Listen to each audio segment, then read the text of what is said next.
Couran Cove was once a vibrant island community, nestled on the scenic South Stradbroke Island. The popular eco-resort, developed in the 90s, became a scenic destination for both tourists and residents. Now, the island and its buildings are mostly abandoned. Legal disputes have meant essential services like power and water have been cut off for over a year. Despite these challenges, the island still has about 40 brave residents trying to sort the mess out. We sat down with Ernie Johnson, a resident and head of the EcoBody corporate, to ask him how it all started. In short, disputes over unpaid body corporate levies have resulted in millions of dollars of unpaid utility bills. The majority of residents have paid their fees, but the party who controls the payment to service providers isn't doing their part, meaning essential services have been cut off until the dispute is resolved. What's worse is that the controlling group has been suing the residents for the outstanding levies. They write their own contracts. They have been suing our community. Because we have to pay levies to our community, we have to pay levies to sue ourselves effectively. We've been able to now control the CBC, the Community Body Corporate, away from them, and we're now taking a more aggressive response. But we're still a long way from a resolution. Residents are paying the price of this ongoing battle. Many have already left. The ones who have stayed have been left to fend for themselves.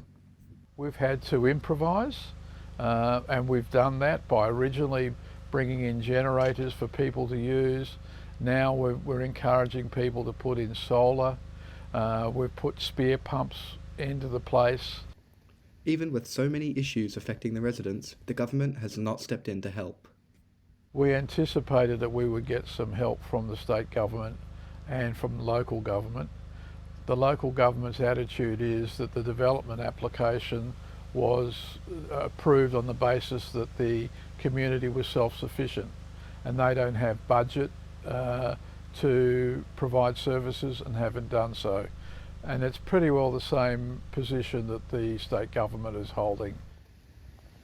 Ernie's wife Barbara says the difficulties with living on the island can have its toll on the residents. Living with that uncertainty of not knowing when you're going to be able to, like you get out of bed in the morning and you haven't got your lights powered up because you'd used them all last night. Ernie and Barbara have been fighting to resolve the issues for nearly 2 years now. Through all the tough times, the community spirit has stayed strong. We all band together.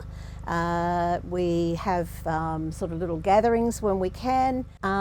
It's like the good old CWA days back in outback Queensland. Everybody bands together and a plate will appear, a meal, or someone's sick. If you're going across, you make sure if they want something, you ring them and get it for them. Life on Couran Cove these days is a far cry from the luxury getaway that it once was.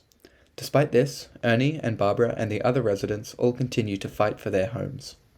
There is hope yet that essential services will return, and the island community can one day be restored to its former glory.